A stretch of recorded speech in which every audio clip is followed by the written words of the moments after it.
বিসমিল্লাহির রহমানির রহিম। আসসালামু আলাইকুম।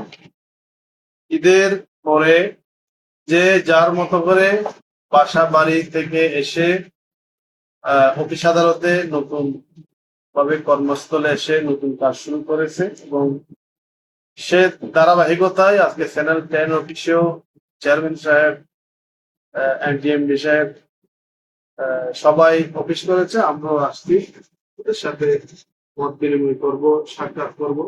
কিছু বাদে এখানে উপস্থিত আছেন চ্যানেল 10 চেয়ারম্যান সুন্দর আলম রানা ভাই, ডিএমডি সাংবাদিক আব্দুল মুবিন ভাই, তারপরে সাংবাদিক নেতা মুজিব ভাই,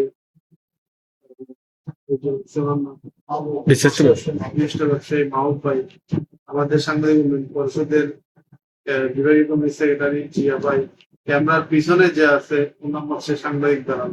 যাই হোক, ঈদের সময় ঈদকে কেন্দ্র করে সারা বাংলাদেশে অনেক মানুষ মৃত্যুবরণ করেছে। খাদে গাড়ি পড়ে গেছে, পাহাড় থেকে পড়ে গেছে, বিলে পড়ে গেছে, সাগরে পড়ে গেছে, দুর্ঘটনা, অ্যাক্সিডেন্ট সব মিলে সারা বাংলাদেশে অনেক মানুষ মৃত্যু হয়েছে। আমি সকল নিহতদের আত্মার মাগফিরাত কামনা করছি এবং তাদের পরিবারের শোক দিবস পালন করছি। এবং সে সাথে কুমিল্লায় আমাদের একজন সংবাদ কর্মী দিন ইসলামকে সংবাদ প্রকাশ করার কারণে মাদক ব্যবসায়ী সংবাদ প্রকাশ করার কারণে গত পরশুদিন ঘর থেকে বের করে নিয়ে পায়ে রক্তে দিয়ে গুলি করে মেরে ফেলা হয়েছে। তো আমি যেটার জন্য বলবো, ঈদ মুবারক কথা সবাই বলছে, ঈদ তো চলেই গেছে। আমরা ঈদের পরবর্তী সময় যা যা কর্মস্থলে ফিরে এসেছি।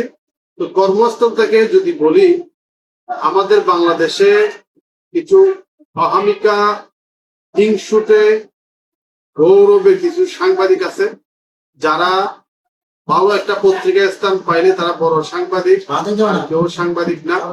এরকম অনেক ভাইয়েরা আছে।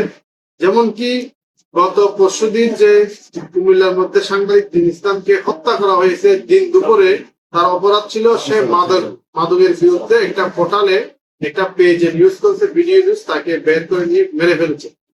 এখন একটা মানুষ যখন মারা যায়, মেরে ফেলা হয়, তার পিছনের দিকগুলা না বলাটাই বেটার। সেটা আল্লাহ পাক রব্বুল আলামিন বলেছেন, যে মানুষটা মারা গিয়েছে, আমার রাসূল করিম সাল্লাল্লাহু আলাইহি ওয়াসাল্লাম বলেছেন, যে মানুষটা মারা গিয়েছে তার পিছনের সবগুলো বাদ দিয়ে তার ভালো কর্মগুলো তুলে ধরার জন্য এটি বলেছেন।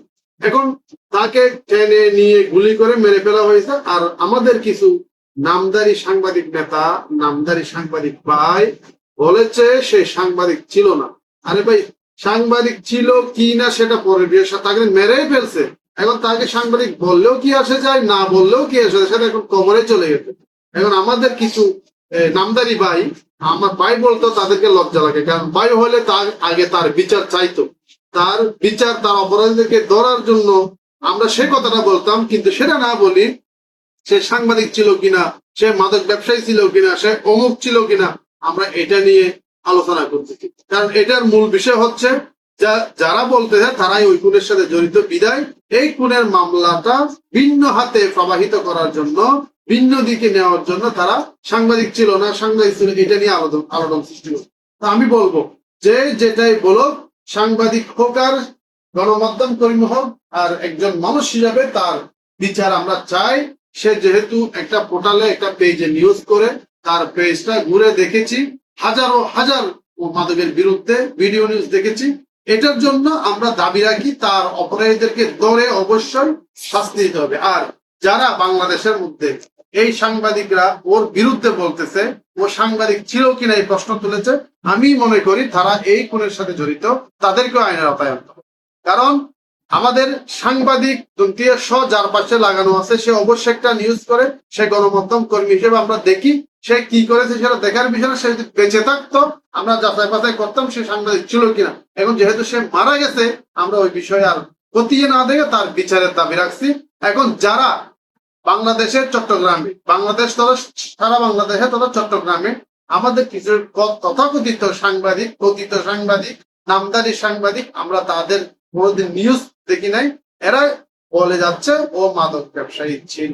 তাহলে এখন ও যদি মাদক ব্যবসায়ী ছিল, যেহেতু তুমি জানো, তাহলে এতদিন তার বিরুদ্ধে তুমি নিউজ করো নাই কেন? আর তাহলে তুমি অবশ্যই তার সাথে মাদক ব্যবসা করছিলা, তুমি ওর পার্টনার, বিদায় ও যখন মেরে ফেলছে এখন তুমি কথাটা বলছো তোমার ব্যবসা লস গেছে। তাহলে আমি বলবো এই সমস্ত কথা যদি বলো, এই সমস্ত কথা যদি আসে, আমরাও তোমাদেরকে আখ্যায়িত করবো মাদক ব্যবসা হিসেবে। হ্যাঁ, তো আমার কথা হচ্ছে আজকের লাইভের ভিডিও বার্তা থেকে, আজকের আলোচনা থেকে, যারা বাংলাদেশের সাংবাদিকদের নিয়ে বিভিন্ন আলোচনা করে যাচ্ছে, সাংবাদিক, হলুদ সাংবাদিক, ভুয়া সাংবাদিক, এই সমস্ত কথা না বলে সবাই এক হওয়ার জন্য আমি আহ্বান জানাবো। সাংবাদিক উন্নয়ন পরিষদের পক্ষ থেকে আমি অনুরোধ জানাবো, সবাই কাঁধে কাঁধ রেখে, হাতে হাত রেখে আমরা একসাথে যাতে মাঠে ময়দানে কাজ করি। যারা আমাদের বিরুদ্ধে যাবে আমরা তাদের বিরুদ্ধে দাঁড়াবো। সাংবাদিক উন্নয়ন পরিষদ একটি সংগঠন, সাংবাদিকদের কথা বলে, সাংবাদিকদের পাশে থাকে। যারাই এটার বিরোধিতা করবে আমরা তাদের বিরুদ্ধে। ধন্যবাদ। আসসালামু আলাইকুম। সাংবাদিক উন্নয়ন পরিষদ নিয়ে সামনের আপনার পরিকল্পনা কি? সামনের পরিকল্পনা হচ্ছে এখন ঈদ গেছে, আমরা একটি অনুষ্ঠান করবো, ঢাকাতে করবো, সেটা অলরেডি কথা চলতেছে। আগামী সপ্তাহে সম্ভবত তারিখ করবে। আমাদের প্রধান অতিথি থাকবে ঢাকার একজন প্রশাসনের কর্মকর্তা আপেল মাহমুদ ভাই, উনি আমাদেরকে কথা দিয়েছে।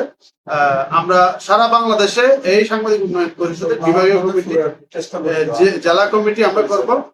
টুরিস্ট পুলিশের অতিরিক্ত ডিআইজি আপেল মাহমুদ ছিল, ওনার পদবি ছিল কিন্তু চেয়ার ছিল না। যদি কক্সবাজারে এসপি পদে দায়িত্ব পালন করছে, কিন্তু ওনাকে পদোন্নতি করেছে, কিন্তু ওনার বিরুদ্ধে লেখালেখি করার কারণে ওনাকে ঢাকা হেডকোয়ার্টারে নিয়ে গিয়ে কক্সবাজারের প্রধান হিসেবে অতিরিক্ত ডিআইজির পদও পেয়েছে এবং চেয়ারও দিয়েছে। গত পরশুদিন ওনাকে সসম্মানে ওনার অফিসিয়ালি আনুষ্ঠানিক ভাবে ওনার বডিগার্ড সহ ওনার গাড়ি যেগুলো পাওয়া না সরকারি ভাবে সেগুলো দিয়ে ওনাকে চেয়ারে বসা দিয়েছে। উনি বর্তমানে অতিরিক্ত ডিআইজির চেয়ারে আছে।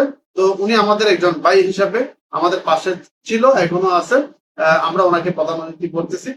যাই হোক, আমার কথা হচ্ছে সাংবাদিক উন্নয়ন পরিষদ সারা বাংলাদেশে আমরা বিভাগীয় কমিটি, জেলা কমিটি অলরেডি হয়ে গেছে, কিছু হওয়ার পথে আছে। আর যারা যেখানে হয়নি আমরা চেষ্টা করতেছি ওনাকে কমিটি দেওয়ার জন্য। সাংবাদিক উন্নয়ন পরিষদ বাংলাদেশে কয়টি জেলায় কমিটি সম্পন্ন হয়েছে? ওগুলো তো লিস্ট দেখতে হবে। এটা কেন্দ্রীয় কমিটির সভাপতি আছে, কেন্দ্রীয় কমিটির সেক্রেটারি আছে, তারাই জানবে কোথায় কোথায় কমিটি হয়েছে, হওয়ার পথে আছে। কেন্দ্রীয় কমিটির সাংগঠনিক সম্পাদক আছে, দপ্তর সম্পাদক আছে, এরাই জানবে। আমি তো জাস্ট অনুমোদন দেওয়ার বিষয়টা আমার হাতে। আমি আমার কাছে যদি একটা ফাইল নিয়ে আসে, কমিটি নিয়ে আসে, আমি এটা স্বাক্ষর করে দিব, দেখে অনুমোদন দিব এবং আনুষ্ঠানিকভাবে অনুমোদন সেটা আমার দায়িত্ব। তবে এতটুকু জানি, বরিশাল, রংপুর, খুলনা, বাগেরহাট, সাতক্ষীরা, কয়রা উপজেলা, দক্ষিণ চট্টগ্রামের কথা বাদে দিলাম, উত্তরবঙ্গের কথা বলছি, ওদিকে অনেকগুলো কমিটি হয়ে গেছে। রাঙ্গামাটি একটা কমিটি চলতেছে, আর একটা বরিশাল কমিটি আমাদের গতকাল লিস্ট পাঠিয়েছে, আমি দেখেছি, সেটা রেডি করতেছে। এটা রেডি হলে আমার টেবিলে আসলে আমি স্বাক্ষর করবো। এটা আমরা কেন্দ্রীয় কমিটির একটা টিম গঠন করে বরিশাল যাবে, ওখানে আমাদের একটা কমিটি অনুমোদন দিয়ে আসবে। ধন্যবাদ, অসংখ্য ধন্যবাদ সম্মানিত সাংবাদিক উন্নয়ন পরিষদের চেয়ারম্যান মহোদয়কে, আপনার মূল্যবান সময় দিয়ে আমাদেরকে এতগুলো প্রশ্নের উত্তর এবং বিভিন্ন দিক নির্দেশনা দেওয়ার জন্য আপনাকে অসংখ্য ধন্যবাদ। চ্যানেল 10 সত্যের সন্ধানে আমরা।